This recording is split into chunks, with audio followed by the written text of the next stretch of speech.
ایک نہایت شاطر اور ماہر چور نے چوری کی خاطر مہنگا لباس زیب تن کیا، ایک معزز اور محترم دکھائی دینے والے شیخ جیسا حلیہ بنایا اور صرافہ بازار میں سنار کی ایک دکان میں چلا گیا۔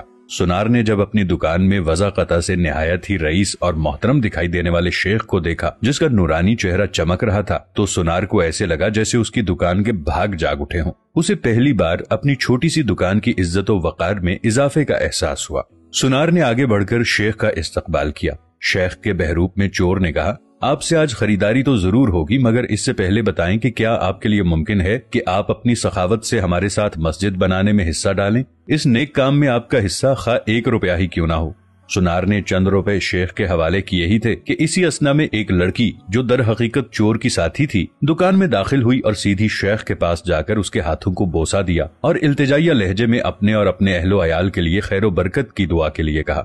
سنار نے جب یہ منظر دیکھا تو اس سے رہا نہ گیا اور معذرت خواہانہ لہجے میں کہنے لگا، اے محترم شیخ، لا علمی کی معافی چاہتا ہوں، مگر میں نے آپ کو پہچانا نہیں ہے۔ لڑکی نے یہ سن کر تعجب کا اظہار کیا اور سنار سے مخاطب ہو کر کہنے لگی، تم کیسے بد نصیب انسان ہو، برکت، علم، فضل اور رزق کا سبب خود چل کر تمہارے پاس آ گیا ہے اور تم اسے پہچاننے سے قاصر ہو۔ لڑکی نے شیخ کی طرف اشارہ کرتے ہوئے کہا کہ یہ فلاں علاقے کے مشہور و معروف شیخ ہیں جنہیں خدا نے کثرت علم، دولت کی فراوانی اور ہر قسم کی دنیاوی نعمتوں سے مالا مال کر رکھا ہے۔ انہیں انسانوں کے بھلے کے سوا کسی چیز کی حاجت نہیں، لوگ ان کی ایک جھلک دیکھنے کے لیے بےتاب رہتے ہیں۔ سنار نے شیخ سے معافی مانگتے ہوئے کہا، شیخ صاحب، میں معافی کا طلبگار ہوں، میرا سارا وقت اس دکان میں گزرتا ہے اور باہر کی دنیا سے بے خبر رہتا ہوں، اس لیے اپنی جہالت کی وجہ سے آپ جیسی برگزیدہ ہستی کو نہ پہچان پایا۔ شیخ نے سنار سے کہا، کوئی بات نہیں، انسان خطا کا پتلا ہے، غلطی پر نادم ہونے والا شخص خدا کو بہت پسند ہے۔ تم ایسا کرو، ابھی میرا یہ رومال لے لو اور 7 دن اس سے اپنا چہرہ پونچھتے رہو۔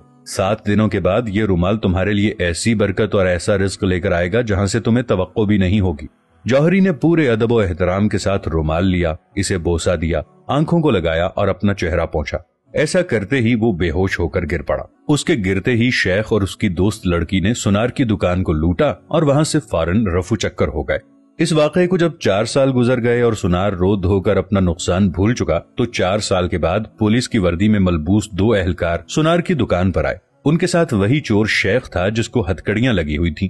سنار اسے دیکھتے ہی پہچان گیا۔ ایک پولیس والا سنار کے پاس آ کر پوچھنے لگا، کیا آپ اس چور کو جانتے ہیں؟ کیونکہ آپ کی گواہی سے ہی اسے سزا ہو سکتی ہے۔ سنار نے کہا، کیوں نہیں، اس نے فلاں طریقے واردات سے مجھے بے ہوش کر کے میری دکان لوٹ لی تھی۔ پولیس والا شیخ کے پاس گیا اور اس کی ہتکڑی کو کھولتے ہوئے کہنے لگا، تم نے جس طرح دکان لوٹنے کا جرم کیا تھا ٹھیک اسی طرح سے وہ ساری کارروائی دہراؤ تاکہ ہم طریقہ واردات کو لکھ کر گواہ سمیت جج کے سامنے پیش کر کے تم پر فرد جرم عائد کروا سکیں۔ شیخ نے بتایا کہ میں اس طرح داخل ہوا اور یہ کہا، اور میری مددگار لڑکی آئی، اس نے فلاں بات کی، پھر میں نے رومال نکال کر دکاندار کو دیا۔ پولیس والے نے جیب سے ایک رومال نکال کر شیخ کو تھمایا۔ شیخ نے سنار کے پاس جا کر اسی طریقے سے اسے رومال پیش کیا۔ پولیس والا سنار سے کہنے لگا، جناب آپ بالکل ٹھیک اسی طریقے سے رومال کو چہرے پر پھیریں جس طرح اس دن پھیرا تھا۔ سنار نے ایسا ہی کیا اور وہ پھر سے بے ہوش ہو گیا۔ شیخ نے اپنے دوستوں کی مدد سے دوبارہ دکان لوٹ لی جنہوں نے پولیس والوں کا بھیس بدل رکھا تھا۔ تو دوستو، آج ہمارے ملک کا حال بھی بالکل یہی ہے، بھیس بدل کر وہی چور نئے روپ میں آ کر ملک کو لوٹتے ہیں اور عوام کو بے ہوش کر کے قومی خزانہ لپیٹ کر غائب۔ اگر اس ملک اور عوام کا سوچا جاتا تو آج ملک کی یہ حالت نہ ہوتی۔ دعا ہے کہ اللہ پاک ہمارے وطن عزیز کے حال پر رحم کرے، آمین۔